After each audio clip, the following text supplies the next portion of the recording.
Hello everybody, this is Petee and welcome to our Painsmith wipe and kill echo casting sample. I am your play-by-play caster or host or whatever ends up suiting. I'm going to do a couple intros as well because depending on what you guys may be looking for, I do a little bit of voice acting, so I could make a comedic intro or I can make a standard intro, but this is me doing my little introduction, and yeah, that's pretty much it. I've also got a couple of other videos that might be of interest as well, but we'll go ahead and do the Painsmith one. So without further ado, thank you so much for watching, and hopefully you guys like what you see. And then we'll do like 3 intros, I'd say. We'll do a serious one, a comedic one, and then probably a race to world first opener. All right. 3, 2. Hello everybody and welcome back to some more World of Warcraft Race to World First action. We're here with some fantastic footage. Not fantastic footage. We're here with some fantastic live stream performances from all the teams across all over the world. We've got some Painsmith kills coming up for you, and we've seen a couple of them already. Limit has already taken Painsmith down, but we're waiting on Echo to finally get their kill here.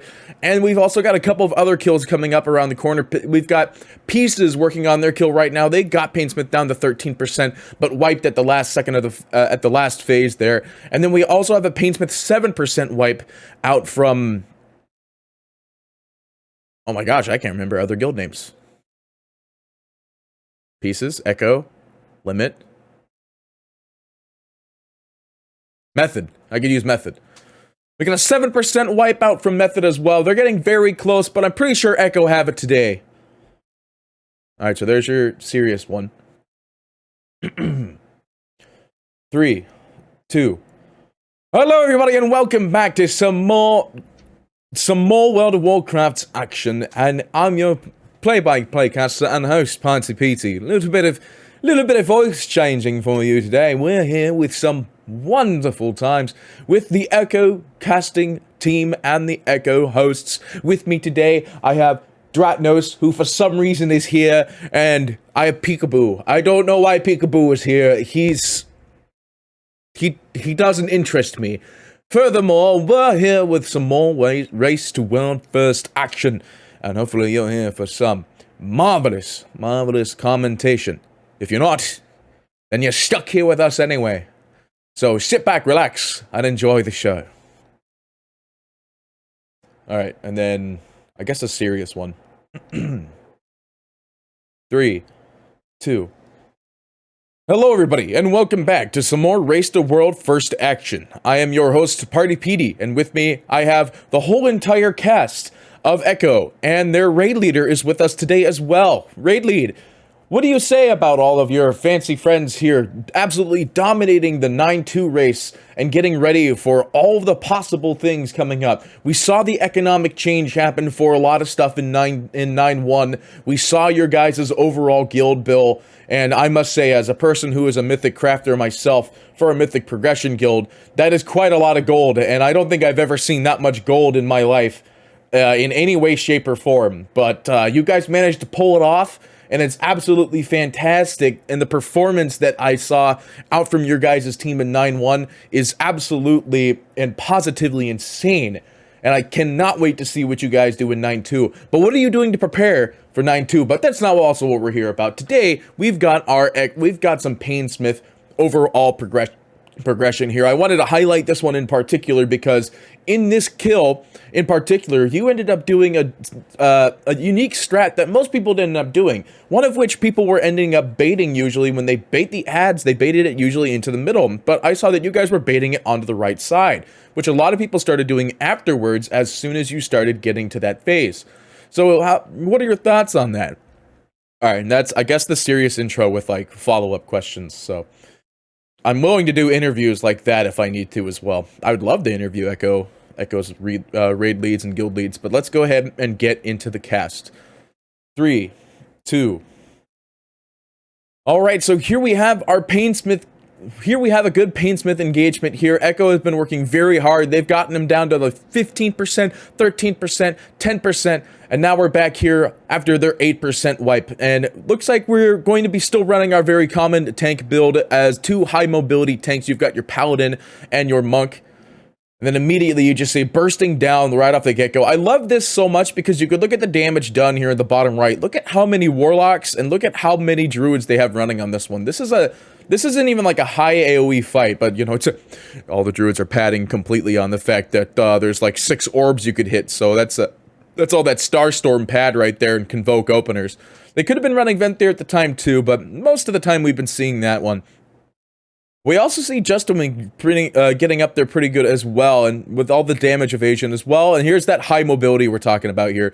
You really want to run high mobility classes in this fight because of their ability to get to the other side of the map, to get the chain drop, or their tanks, pardon.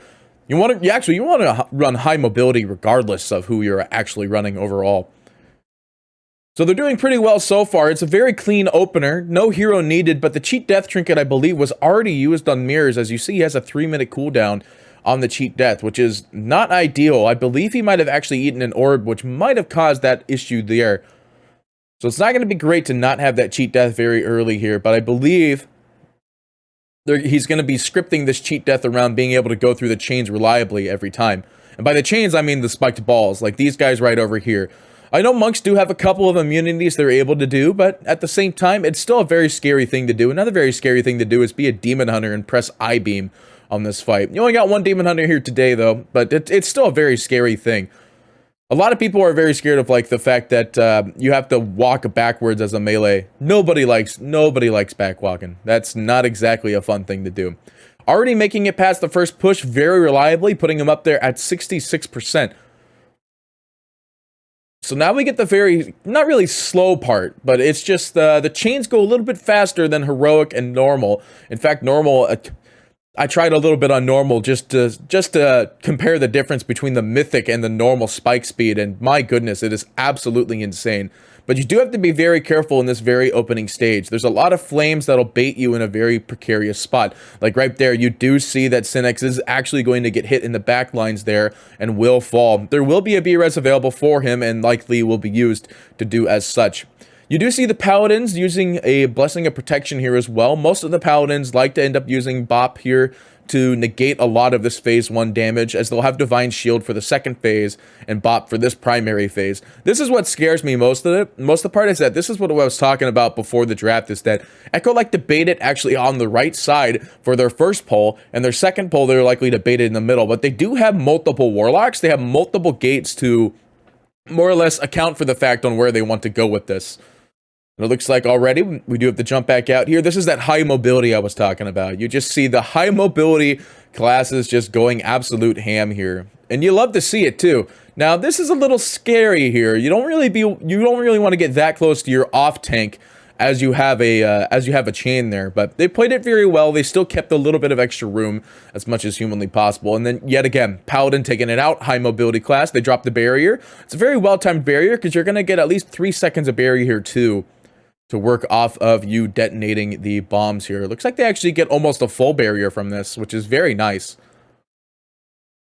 All right, they do set up the chains again. It is a little close, but yeah, here's where that Cheat Death is going to have to come in handy here, but he didn't end up using it. He ends up using a Monk immunity. Actually, looks like it is a Blessing of Protection as well.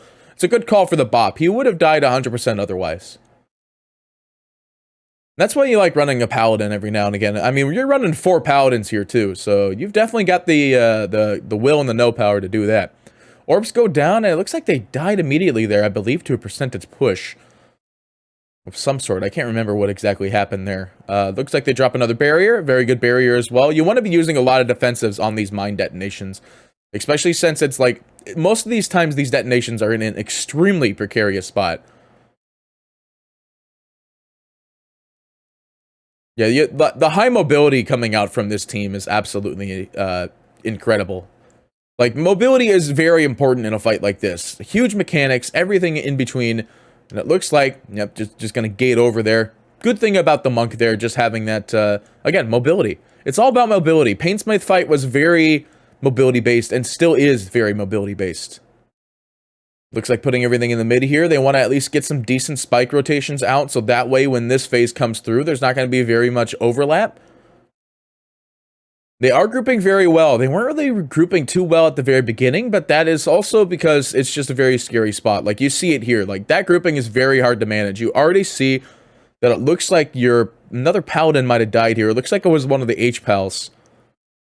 He was a little bit low on the heal per line here, and they will just go ahead and wipe this because of losing their healer there. They really don't want to lose the healer that early into the push. All right, and now we will go into this next POV. We'll go ahead and mute the audio though. All right, ladies and gentlemen, we're back on the third attempt for the Painsmith fight for Echo. This is their very close one after losing their H-Pal there. They are going to go ahead and try it again very, very shortly. So we're going to get back into this poll right off the get-go. We do see, yet again, the Pirat Paladin taking the top of the charts for a very short period of time. That is, ladies and gentlemen, Ashe is very strong. There's never really a time where Ashe is not just the most OP spell in existence. But it looks like after they're wiped, they're getting right back into it. They're killing these spike balls with absolute pure aggression. And we're getting it down to Painsmith 86% already. And they're doing a really good job of this one. There's plenty of bleeds on them as well, the Hunter's Marks, and so on and so forth here. Like the traps have been set as well. I'm curious on whether or not they're going to dedicate the barrier already for this one. They are going to have an orb they're going to go ahead and detonate traps immediately here. I do like that they still make the traps have a little bit of time to it. They will have to end up getting somebody to change out and detonate the last trap there, as we do see that the Hunter does have to go out with the spikes. Is he a night phase? The question here. He might just use Turtle to go through this one if it's a little bit too close, but it looks like they're going to be able to get it just fine here. As Clicks is going to be the first one to go through. The second, I believe, was actually Mage, who ended up blinking through, or was a Warlock Gate, who ended up doing the same with his personal gate. But it looks like he is 74% here. They're about to get to that phase where he's going to jump up to the top. Everybody's getting ready for their eventual spiked orbs here, as they are holding off their pets. Trying to hold off all the damage here to make sure they end up getting all the right stuff. As you can see, nobody's attacking. These pets are on passive. And now they're going to lay all their DPS that they held in onto the spiked ball here. That's the only downside with the Painsmith fight, is that a lot of Painsmith fights are still based around you got to hold your damage to make sure you meet the right pain check. So that way you can actually hit the right cooldowns and then go into the next phase with the right overall. So this is where the only downside is that he will throw another axe here. And that I think was the ideal situation too. So they will throw out the axe, and they will go for the second phase here. Grouping in this first one is a little bit better than grouping in this last kill, because the last attempt, pardon. The last attempt, the grouping was very bad at the very beginning. Now you see that after their couple of wipes, they've come back, and they realized that the grouping might be something we need to work on. And after doing that, they grouped up very well, and everything seems to be going well in this first phase. If they don't get a wipe as early as they did last time, that would be fantastic. Looks like everyone's doing a lot of mobility cheese here as well to get through that second set of spikes that goes in from the mid stage here. So they're doing pretty well overall. You do see that Narcles is going to end up going for a Blessing of Protection there. I believe he called for it. No, that was one of his own. So they are going to Blessing of Protection very early here. And then the ads will come down. Another good baiting spot. As long as they just bait all the Shadowsteel Horrors into one spot, like so, then that's absolutely fantastic. You see it getting bursted down so quickly. This is why you bring in the Ret Paladin. You see Red Allials at the top of the damage marker, because Divine Storm is just such a strong spell overall when it comes to those kinds of things. And obviously after that, you're going to see his damage maybe slope down a little bit, because that's where he really comes into play here. The Druids will probably slowly take back their markers as the leads of DPS. Well, it looks like Red Tiles actually is still keeping up quite heavily as well, so it's not exactly still a bad fight for him. Execution Sentence, fantastic for this fight, and then you have Divine Storm as well. I imagine you run the Divine Storm Echo Legendary too. I can't imagine you want to end up running the single target Legendary Final Verdict. Alright, looks like with the chains going out, a couple Blessing of Sacrifices, I believe, went out as well. Looks like there was only 2 that went out on that fight. Hammer's going out. He does have to go right through, but he is going to be perfectly fine there. The hammer hit goes through. The spikes echo. There's going to be an execution sentence on Painsmith, which is not ideal at this point in time as you turn to put all your DPS into the spike ball. But still pretty good overall. Second set of traps going through here. I believe this is going to be the first or second barrier. Looks like the blink out is there. I like that blink timing as well. Like this was very clean blink away. They're going to pop darkness as well. I do like the call of dropping the darkness and the barrier at the same time.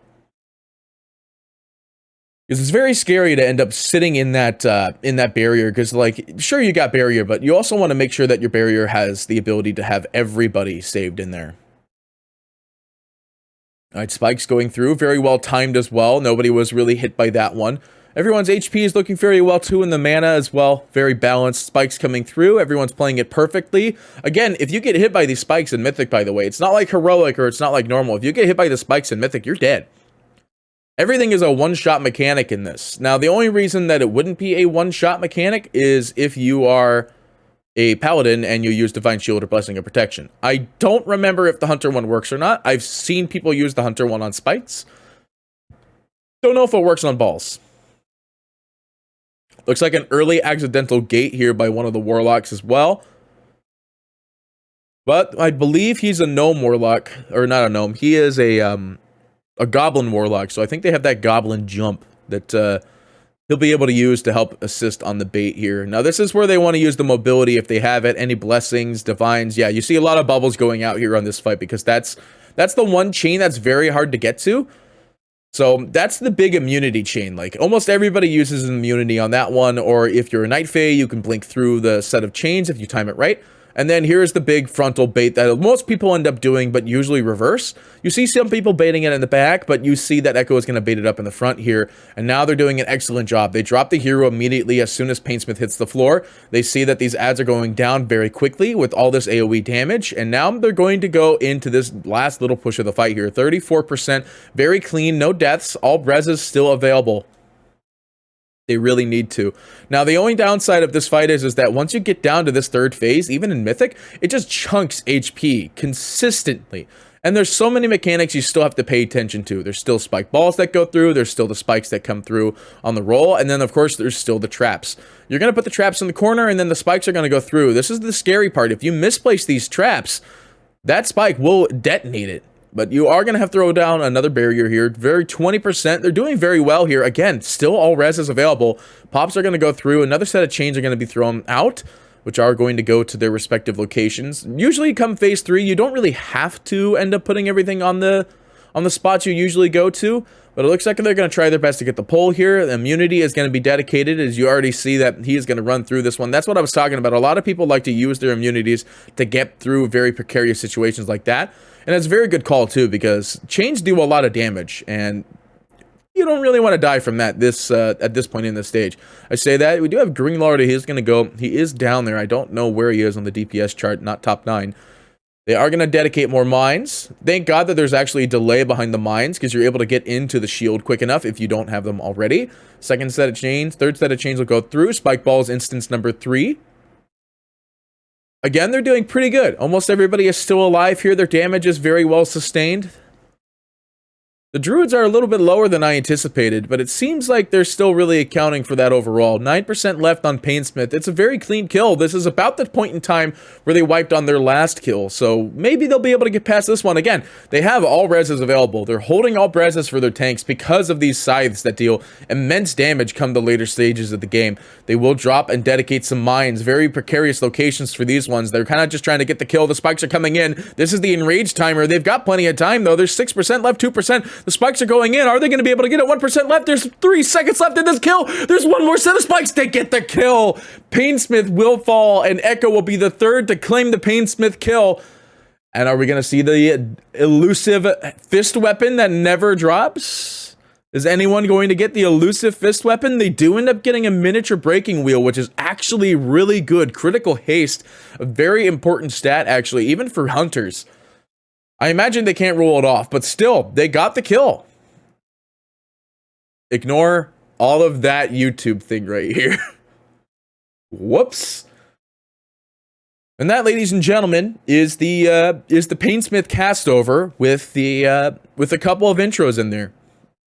And then I guess for an outro, we can go ahead and shoot some outros as well. So that's going to do it for today's fight. Echo are going to take this one and take a nice little break. I believe, looks at watch.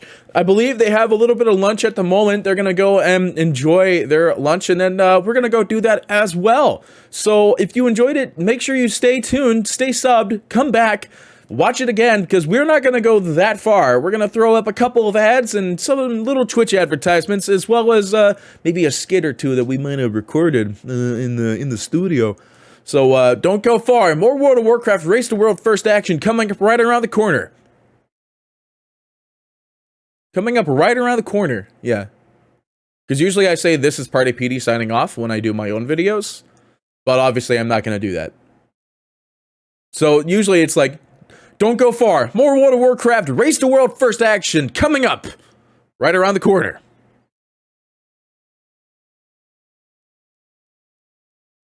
And then I guess we can do another kind of outro.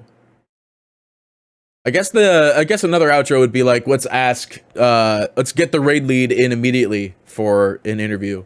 Like that's something that would actually be really good too. Because usually we did that in Dota a lot. Like as soon as a game ended, we try to get the captain, or at least like the coach, and then try to get that interview. But yeah, I hope you guys enjoyed this video. I'm sorry that it's 21 minutes long and not 14:36.